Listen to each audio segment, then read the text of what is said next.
Hey guys, my name is Rob Noire, and today I have a video for you all about my favorite anime of all time. So recently I've been doing a lot of videos on this kind of stuff, like my top 10 games, top 10 TV shows, and finally it's time to do anime. So you might not know this because it's not really something I talk about a lot on my channel or even in life, but back in my teenage young days, I was a huge fan of the anime. I originally discovered anime like a lot of kids from the 90s because of Saturday morning cartoons, but eventually I expanded what I watched far beyond that, and I watched all kinds of stuff back in the day, from the typical, Naruto or Bleach to the more obscure stuff like Slayers and even Mar. And so I figured, why not make a video about it, share some of the shows that I greatly enjoyed and that I will still go back to and watch every now and again, and hopefully make you, the viewer, aware of some awesome anime that maybe you didn't know existed. And so to make things super tough on myself, I decided to animate a bunch of different portions of this video, so yay me. So without much further ado, here are my top 5 greatest anime of all time. Number 5, Noine. So Noine is a very unique science fiction anime, and I have to admit, I wasn't completely sold on it the first few episodes that I watched, because it does center a lot around a group of kids. The main ones are a little girl named Haruka and her best friend named Yu, and because a lot of the first episodes do just kind of follow around these kids and their kind of really boring lives and don't incorporate as much of the science fiction elements as later on, I wasn't really sold on this one, but don't worry, if you can stick through it for like 2 or 3 episodes, it gets really good. So this show is all about the concept of parallel universes and different timelines. It's all about like the idea of choice and how when you make a choice, you create a different reality. And so in this show, there are infinite timelines that all exist at the same time based on people's choices. And there are a group of people who are basically from the future who are able to jump between these timelines. And various members of this group are actually different versions of the main characters in the main timeline that we mostly follow around. And so there was a lot of different themes tackled in this show. It deals a lot with freedom and choice and free will, consequences of your decisions, things that you want to change but no matter what are going to happen and that you can't change, inevitability, death, redemption. There's a lot of really interesting themes in this show, and it jumps back and forth between this group of adults basically from the future and their normal present selves. And this show really goes off the rails. Like, the fight scenes get incredible. I have to say the animation isn't always consistent. Like, it jumps back and forth between like beautiful and even with like some 3D stuff to like incredibly basic. And I don't want to give too much away here, so I'm not going to get super deep into the plot. Just that if you like science fiction and you like anime, I would highly recommend it. It's very short, only 1 season, and it's all it really needed to be. And I remember after I watched it, I was like, wow, that really wasn't like anything else I can ever remember watching in a good way. It's very fresh, very unique. Number 4, Full Metal Alchemist Brotherhood. So for this one, I was actually into the manga way before I was actually into the show itself. And that's rare. Usually I like the show and then I would turn to the comics, but this one was kind of the opposite, so I had really high expectations. And it's worth noting that this is the second show based on the Full Metal Alchemist manga. The first one was just called Full Metal Alchemist, and while I do like, Brotherhood was a much more faithful adaptation. Like, the other show kind of just did its own thing towards the end, I think because the writers still hadn't finished the actual manga, but Brotherhood is a 1-to-1 following of the source material, and I think it's much better written and stronger because of that. The show takes place in a world where alchemy is a thing. You can turn one object into another object using pretty much magic and energy, but the way it works is that it's always equivalent exchange, which means you have to put something there and then you will get something different of equal value in return. And that's really what this show is all about, that concept of equivalent exchange. You cannot make something from nothing. And so for the most part, you follow these two brothers, Edward and Alphonse Elric.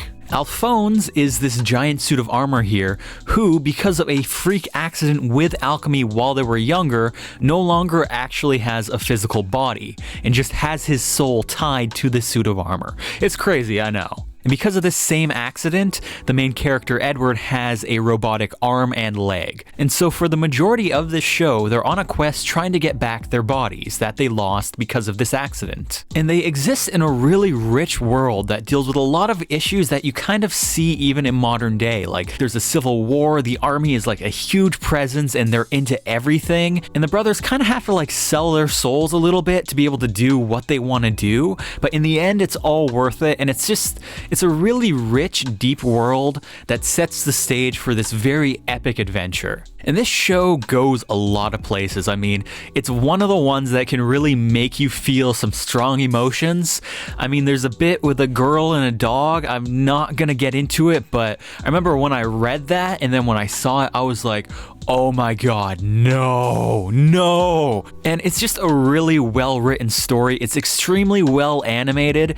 It's very adult, like it's not really for kids. There's a lot of blood, a lot of gore, a lot of things that are gonna make you go, holy crap. And it's just a really good one. It's not particularly long, but it's another one that's short and sweet. So while I do like the original series, I gotta hand it to Brotherhood. I feel like it's a much better representation of the ideas of Fullmetal Alchemist because it's such a direct adaptation. And I would highly recommend for anyone who hasn't seen this show to give it a go because it is really, really good. Number 3, Trigun. So kind of the polar opposite of Fullmetal Alchemist, this show I actually saw as a kid, and I saw the show before I ever read the manga, and I liked the show so much that I never really liked the manga. And it's rare, it's usually the other way, you know, you like the book, you don't like the movie. Well, for this one, it's kind of the opposite. So Trigun takes place in the future when humanity has abandoned the original Earth and has set up on a new world. But unfortunately, this new world is mostly desert. There's not a lot of natural resources, so everybody kind of is having a tough time. And for the most part, you follow around the character Vash the Stampede, who's this blonde guy wearing this red trench coat. He's very iconic, and he's got this massive gun. And while you don't know a lot about Vash initially, what you do know is that he's wanted as an outlaw with a massive reward on his head. So later on in the series, you find out that the main reason there's such a huge bounty on his head is because he's being blamed for destroying an entire city, and like death and destruction just kind of follows him in his wake. And the strange thing is, he's like the nicest, sweetest guy that you will ever meet. So for the entire duration of this series, you're really trying to figure out what exactly is going on here. And so the show is almost a Western, except it's infused with a lot of like futuristic elements. And you are introduced to several other characters. There's Nicholas D. Wolfwood, the traveling priest with a conscience and also a giant gun that's also a cross. And two of the other main characters would be these insurance agents who try and follow around Vash, try and make sure he doesn't cause any more damage to the world. This show has a really intense and deep plot, and you notice I haven't given away too many plot details, and the main reason is the more I give away, the less enjoyment you'll have kind of discovering the plot for yourself. It's really much better to go into this show knowing as little as possible and just enjoy it for what it is. But I will say it has extremely strong science fiction elements. The story is very powerful. I mean, there's some bits where it's gonna hit you right in the feels or give you chills when you figure something out. And again, like pretty much every show on this list, it is a rather short one, but again, every episode is good. Every episode has an impact and means something in the overall story. So again, would highly recommend this one. It is an older one, but it still stands up to the test of time. Number 2, Darker Than Black. So this is a show that caught me completely by surprise. It originally caught my notice because I really like the animation and art style. It's very slick, very well drawn, very well animated, and it's made by the same studio, Bones, who did the Fullmetal Alchemist series, which was already on this list earlier. And the main premise of this show is that 2 years back, there were these 2 areas on Earth that suddenly got filled by this very strange radiation. These 2 places were called Heaven's Gate and Hell's Gate. And shortly after this happened, a bunch of people around the world began manifesting pretty much superpowers. Like for example, some people can control electricity, some people can control ice, the weather, like there's a lot of different things here. Although unlike, you know, like a Marvel superhero movie or something of that sort, to be able to use these superpowers, you have to pay a price. And because of that, you're actually called contractors. And paying your contract for using your abilities, it varies. Like at the very beginning of the show, you're introduced to this guy who can control gravity, but after he does it, every time he has to break one of his fingers. There's another guy who has like sonic attacks, but to do that he has to eat an egg. So your contract, it's not always a bad thing, but it always is something and you have to do it. And at the same time as these people with superpowers appeared, there are also lifeless people called dolls who are basically completely blank with no personality of their own, but they can control like these sentries that can go through elements like stone or glass and kind of spy on things. So all these dolls and contractors were basically drafted by the different secret governments governments of the world. For the majority of the show, you follow around BK Nimaruichi, I think that's how you pronounce it, BK-101, codename Hey, who is this contractor who's extremely well known. I think they actually call him like the death god, the Shinigami, or something along those lines. And he was considered to be one of the best killers that there was during a war that took place when contractors and dolls first appeared. And so you follow him and his team on various missions working for the government, and during this time, Hey is also trying to discover exactly what happened to someone very important to him back in this war that took place when the contractors first appeared. And so this is another anime that has a very unique, very powerful story, and the more I talk about it, the more I would spoil it, so I kind of have to go light here, but it's really just about these contractors, these people with superpowers and pretty much no emotions, trying to exist in modern society which rejects them, while also being controlled by this all-powerful government, various governments of the different world, and also trying to kind of figure out what they are they people, what happened, how they have these powers, and just all these different really interesting issues. Season 1 I would rank up there almost as my #1 spot. This show did also have a season 2, which was even shorter than season 1, and I didn't really like that much. As great as it was to see a continuation of the story, the writing was not as strong, but I would still say it's worth watching. And then there are also 4 OVAs that were released to bridge the gap between season 1 and season 2, and I might actually like the OVAs even more than season 1. I mean, you have to have watched season 1 to understand them, but they were really, really interesting and really well done, and I greatly enjoyed them. So Darker Than Black would highly recommend if you like action and really kind of thriller anime. This one is like head and shoulders above any others that I've seen to date. And before I jump right to #1, here's a bunch of honorable mentions.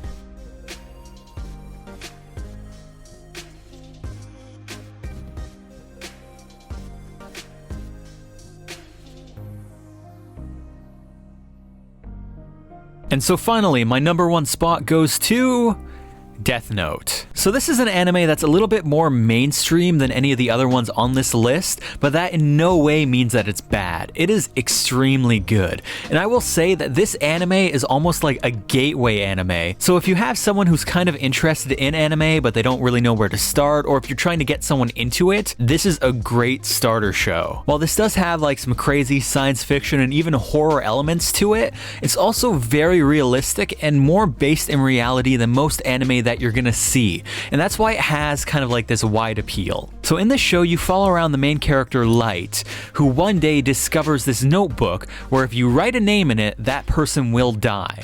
Now, we've all heard of like that kind of thing when we were in high school, right? Oh, if you read this email, if you don't forward it, you'll die. Or if you write someone's name in this, they'll die or they'll get sick. Like, we've all heard of this. So this show takes that very familiar premise and just expands on it in a really interesting and dark way. So Light tests this thing out thinking it's a joke, and initially he's horrified at the fact that it works and that he has actually murdered somebody, but eventually he sees how dark, dirty, and just screwed up the world is with all these criminals, murder, and just horrible stuff going on, and he decides to try and use this murder book for good by killing off all the criminals and bad people. And while his intentions do seem fairly good, like fairly pure, obviously having the ability to kill anyone at any time, it really corrupts him. So over the course of the show, the main character becomes increasingly evil and less sympathetic, although the entire time I did find myself rooting for him. Like, even though he is a ruthless mass murderer who is super sick and twisted, like the entire time I wanted him to win. And that's really the power of this show. Like, it makes you root for the bad guy, and like you understand him and you feel for him, and you just like, you see things from his perspective, and it's one of the few shows that's able to make you care about the bad guy more than the good guys. And so the show is really about Light trying to do this, trying to get rid of all crime, all evil, and build this perfect world while becoming more and more of a criminal and evil himself in the process. And during the course of this, he interacts with a lot of characters, eventually going directly head to head against the people who are trying to catch him, the main one being this super detective called L. And eventually he comes in contact with other people who also have notebooks with the ability to kill others, and so that causes a lot of issues, and he has to kind of figure out how to control them and take them under his wing and kind of make them work for him. And this is really like a horror thriller, and it really is all about like mind games and making you think, and all these different plots going on at the same point. Who's gonna win? Who's smarter? Who's better? It's really all about that. And this is another show where I did read the manga before I saw the show, and I think the show is actually superior to the source material because it manages to cut down on some aspects where I found like the original material really dragged on. Like, not to give too much away here, but there is a part where Light no longer has the notebook, and I found like in the manga that part really dragged on and was super boring. Well, in the show they managed to keep it interesting. And then also one thing that I have to point out is I do feel like for like the first time in history, the ending of the show is actually better and more satisfying than the ending of the manga. In the manga, I felt like at the end, Light became very out of character. Like, he's an extremely cold, calculating individual, and at the end, he got like super emotional, expecting things to happen that were just very unrealistic. While in the show,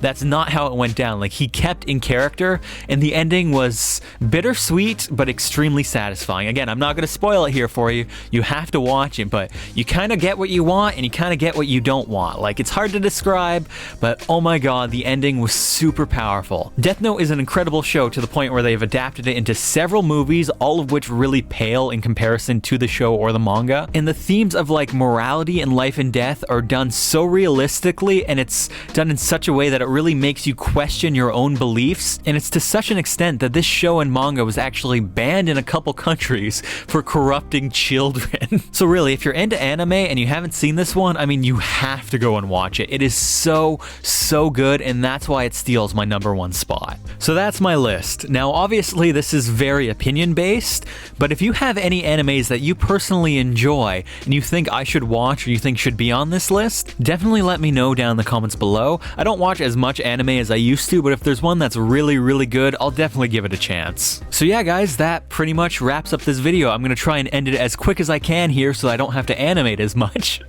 So yeah, guys, thanks a lot for watching. I hope you enjoyed, and as always, I will see you in the next one.